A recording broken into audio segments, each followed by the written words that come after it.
E eu queria avançar para a reportagem que eu considero a mais importante, a mais interessante do dia, que trata sobre a situação econômica na Argentina e as suas discussões com o FMI.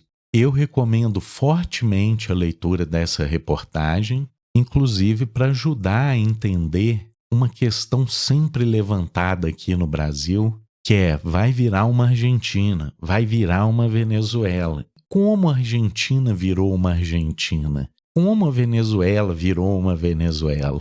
E se a gente não entender certas questões estruturais, a gente nunca de fato vai compreender a real situação. Eu vou tentar explicar, rapidamente aqui, de novo recomendando a leitura dessa reportagem para quem quiser começar a compreender melhor essa questão. Mas o ponto essencial, o ponto central para entender a crise econômica desses países, Cuba, Venezuela, Argentina, não está diretamente ligada às políticas adotadas pelos seus governos. Porque todo governo está limitado pela conjuntura econômica internacional. Nenhum governo é 100% poderoso para fazer o que ele quiser. Ele tem limites que são dados por essa situação internacional. E quando eu estou falando de situação internacional aqui, eu quero ser bem claro. O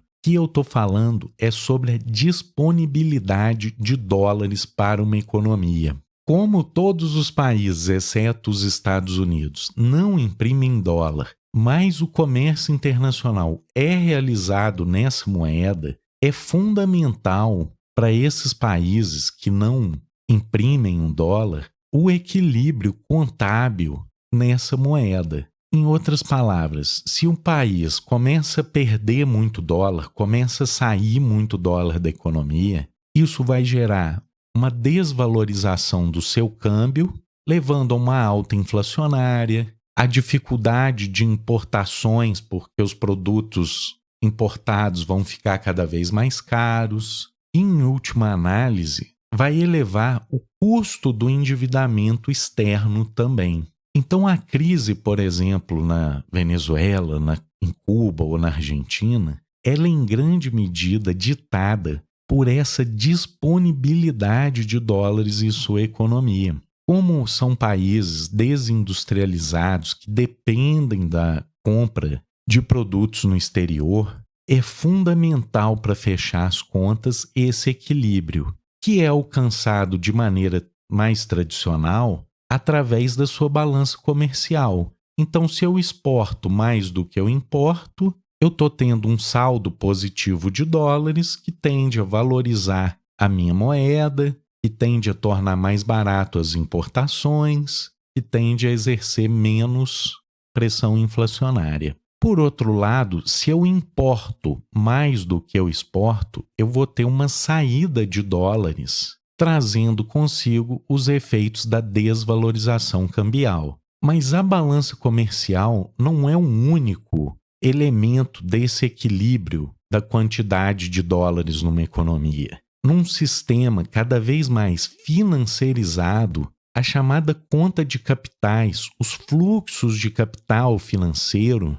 têm cada vez mais importância nesse balanço externo de um país. Então imagina o que acontece quando há uma crise de confiança em relação a determinado país. Vamos dar como exemplo, o que aconteceria com o dólar no Brasil se o governo brasileiro sugerisse uma renacionalização das empresas privatizadas. Certamente haveria uma fuga de dólares financeira, não tem nada a ver com a exportação e importação, mas os dólares do mercado financeiro, temerosos dessa política contrária aos seus interesses, tenderiam a sair do país, causando um desequilíbrio semelhante ao que poderia ser visto ou com um aumento extraordinário das importações ou com uma queda das importações, ou seja, menos dólar. Em resumo, se tem esse temor e há uma fuga do capital financeiro,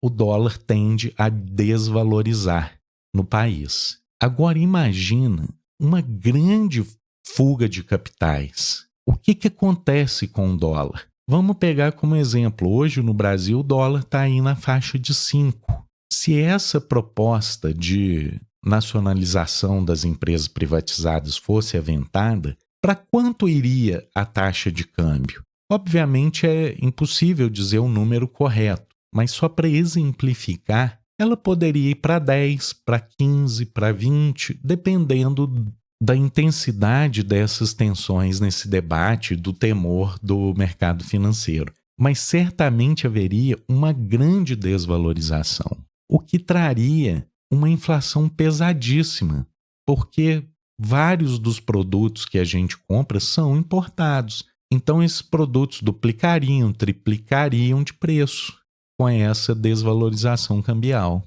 Então, sem entender o papel do câmbio nessas crises econômicas, é impossível entender o que passou na Argentina, na Venezuela e em Cuba. Venezuela e Cuba em casos mais extremos, onde o dólar ele é proibido de entrar no país por embargos do Estado americano. Então não é nem uma questão de fuga de capitais, é uma questão de pressão econômica dos Estados Unidos sobre esses países sobre os quais ele proíbe o uso de dólares em transações com esses países, levando a uma profunda desvalorização cambial que, de novo, tem os seus impactos sobre a inflação e sobre a atividade econômica. Na Argentina, que é onde eu queria focar um pouco mais aqui, não houve exatamente esse embargo contra a Argentina, mas desde os anos 90, a Argentina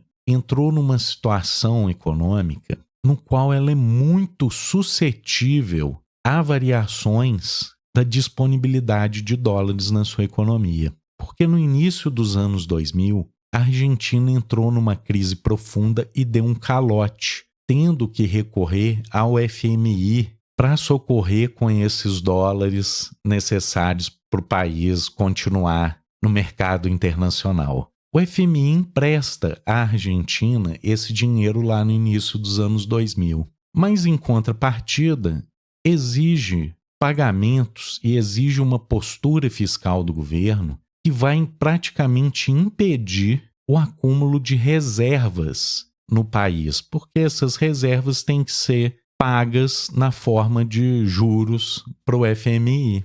Então o país, mesmo passando por saldos positivos comerciais, não consegue acumular reservas. E aí, na hora que vem qualquer retração nas suas exportações, qualquer queda no preço dos produtos que o país exporta, isso bate diretamente no câmbio e vai bater na inflação, por exemplo. Por isso, o FMI vive esse dilema que o Financial Times aponta. O dilema é que se o FMI quer manter os termos do acordo que começou lá em 2002, mas vem se arrastando nessa discussão, com um novo calote há 3 anos atrás, em 2020, e se ele quer continuar recebendo esse pagamento da dívida, do outro lado, se ele mantiver essas exigências, a Argentina vai morrer.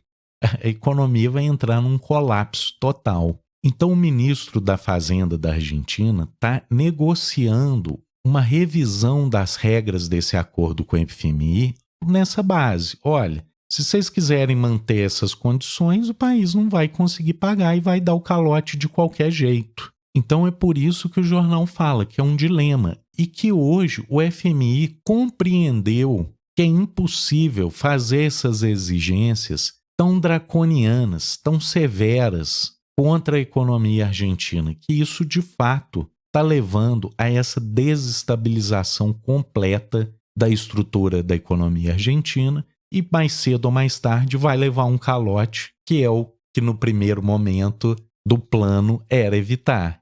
Então não adianta nada, né? Um plano contra o calote que vai acabar por levar a um calote por conta de um colapso da economia argentina, que nunca consegue juntar dólares suficientes para estabilizar o seu câmbio, então fica exposta a uma fragilidade externa, a uma vulnerabilidade dos mercados financeiros das suas exportações de maneira crônica. Então, se a gente tem lá na Venezuela um exemplo máximo, embargo e retira completamente a possibilidade de entrar dólar no país. Isso leva a uma desvalorização gigantesca da moeda, o que causa os impactos inflacionários. Na Argentina, a gente tem uma situação mais controlada, que não tem embargo, mas tem um contrato com o FMI que impede o país de ter qualquer colchão para amortecer esses solavancos da sua economia. Então, qualquer crise, o país quebra. E, por outro lado, a gente tem o Brasil, que é muito menos exposto a essas crises financeiras hoje, porque o Brasil construiu um forte colchão de reservas internacionais. Então, se o Brasil precisar de dólar, se o dólar sair de uma hora para outra, o Brasil tem um bom colchão de 300 e tantos bilhões de dólares para usar nessas emergências e amortecer as variações no câmbio de forma a evitar um colapso, como o que aconteceu na Argentina, como o que aconteceu na Venezuela, que se viram de uma hora para outra sem dólar na sua economia, levando ao choque na taxa de câmbio. Então, pessoal, eu queria trazer essa explicação do papel do câmbio na crise econômica desses países e, mais uma vez, sugerir a leitura da reportagem no Financial Times, que mostra